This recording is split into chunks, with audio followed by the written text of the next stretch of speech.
बच्चों, आज हम 9th क्लास के लिए जो सितंबर 2024 में पेपर हुआ है उसको पूरा हल करेंगे। ये इम्पोर्टेंट है वार्षिक पेपर के लिए भी, जो मार्च 2025 में होगा। एक संख्या अपरिमेय होती है यदि उसका दशमलव निरूपण अनवसानी अनावर्ती है। बहुपद का x बराबर 0 पर मान ज्ञात कीजिए। x की जगह 0 रख लेंगे तो 3 आंसर आ गया, यानी डी भाग इसका आंसर हो जाएगा।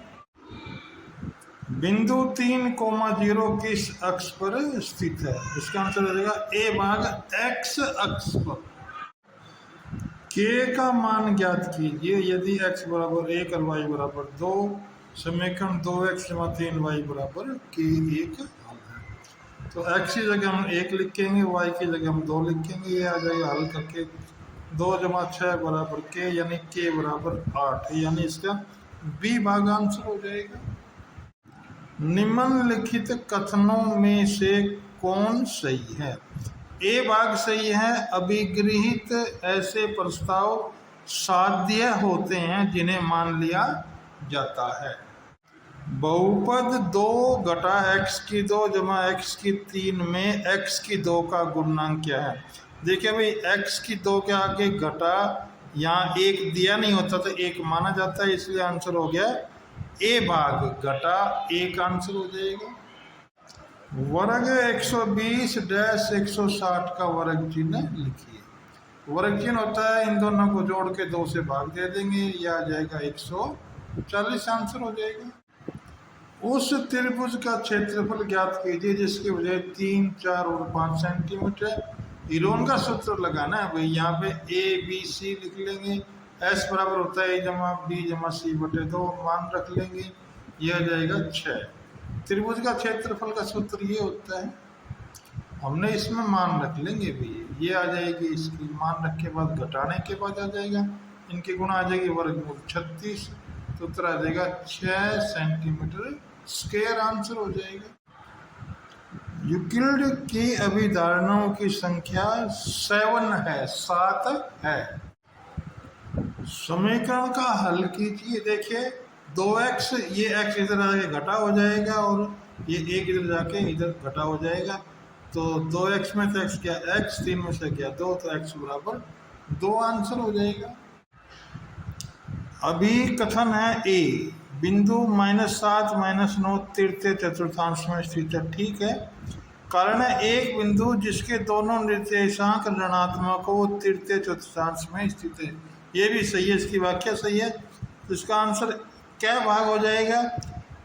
अभिकथन और कारण आर दोनों सही हैं और आर कथन ए की सही व्याख्या करता है। हर का प्रमेयकरण कीजिए। ये संख्या दे रखी है, देखिए हर में या जमा का निशान दे रखा है, तो इसका चिन्ह बदल के हमने गुना और भाग कर देनी है। इसके बाद देखिए ये हम इसको गुणा कर देंगे, ऊपर के इससे 3 से गुणा हो जाएगा, ऐसे लिख लेंगे। नीचे ये गुणा करके आ जाएगा a जमा बी, और a घटा b के फार्मूले से खोल लेंगे, यह जगह 3/5 ब्रैकेट शुरू वर्गमूल 7 घटा वर्गमूल 2 आंसर हो जाएगा। गणित की परीक्षा में 17 छात्रों द्वारा प्राप्त अंक 100 में से हैं, दिए गए हैं। इनका परिसर ज्ञात करना है। तो सबसे अधिक अंक 100, सबसे कम अंक 41, परिसर हो जाएगा 100 घटा 41 बराबर 59 आंसर हो जाएगा। निम्नलिखित बिंदुओं के निर्देशांक ज्ञात कीजिए। पहले भुज लिखी जाती है, बाद में कोटि। तो पहले बिंदु के निर्देशांक होंगे 5, घटा 10। दूसरे में देखिए जमा 6 है, y x पर है, तो इसका मतलब x 0 और y 6, ये आंसर 0,6 आंसर हो जाएगा। गुणनखंड ज्ञात कीजिए। देखिए हमें ऐसे 2 अंक ढूंढने जिनकी गुणा तो घटा 30 हो और घटाए तो 7 आए। तो 10 या 30 घटा के 10 जमा के 3 जोड़े बना दिए, इसको मिडिल टर्म फैक्टर बोलते हैं। हमने यहाँ पे 2x कॉमन ले लिया तो x घटा 5 बच के, यहाँ पे जमा 3 कॉमन ले लिया तो x घटा 5, तो x घटा 5 और 2x जमा 3, ये इसका आंसर हो जाएगा। समीकरण के 4 भिन्न हल ज्ञात कीजिए।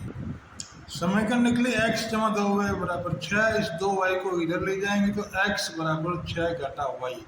पहला हल y को 1 मान लेंगे तो x बराबर क्या हो जाएगा 6 घटा 2 गुना 1।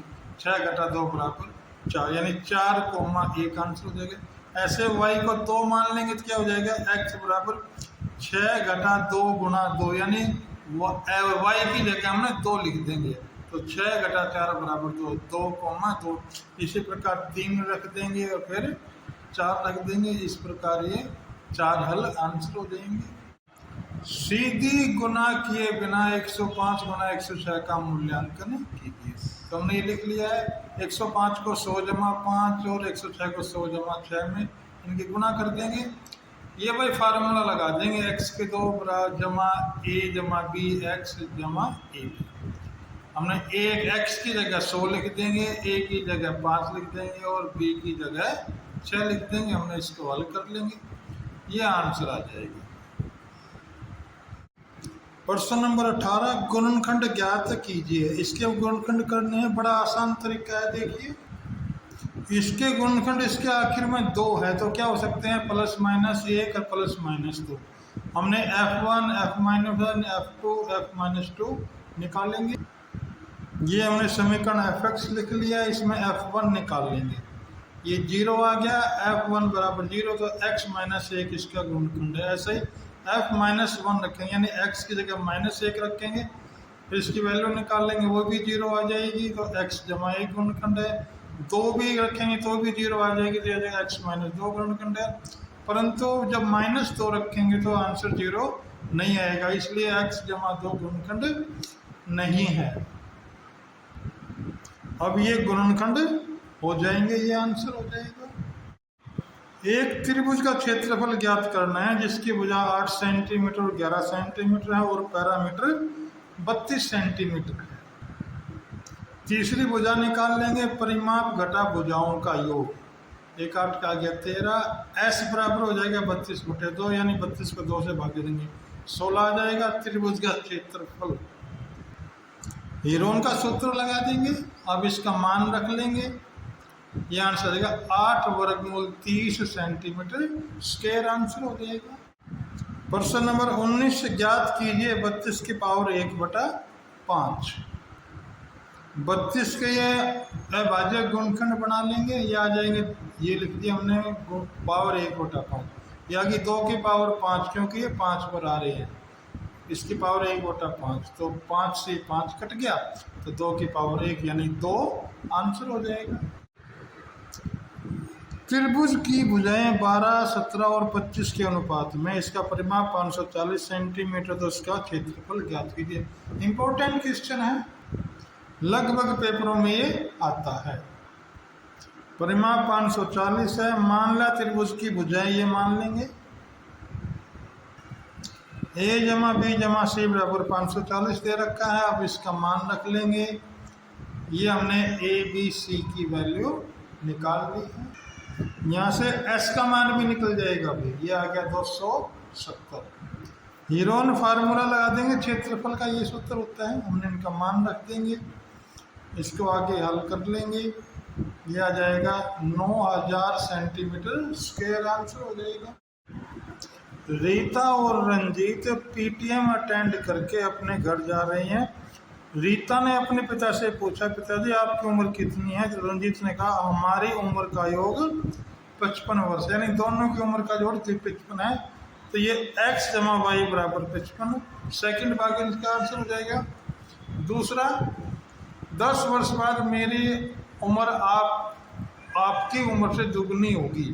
दूसरे के लिए हल करेंगे, ये x जमा 10 बराबर 2 y जमा 10 यानी दुगनी होगी, इसको हल कर लिया, ये आ गया x घटा 2y बराबर 10।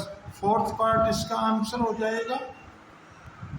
थर्ड पार्ट में रंजीत की आयु निकालनी है, फोर्थ में रीता की आयु निकालनी है। इसके लिए हमने ये वाले फार्मूले लगाने पड़ेंगे। तो y बराबर 15 हो गया और x बराबर 40 यानी रंजीत 40 और रीता 15।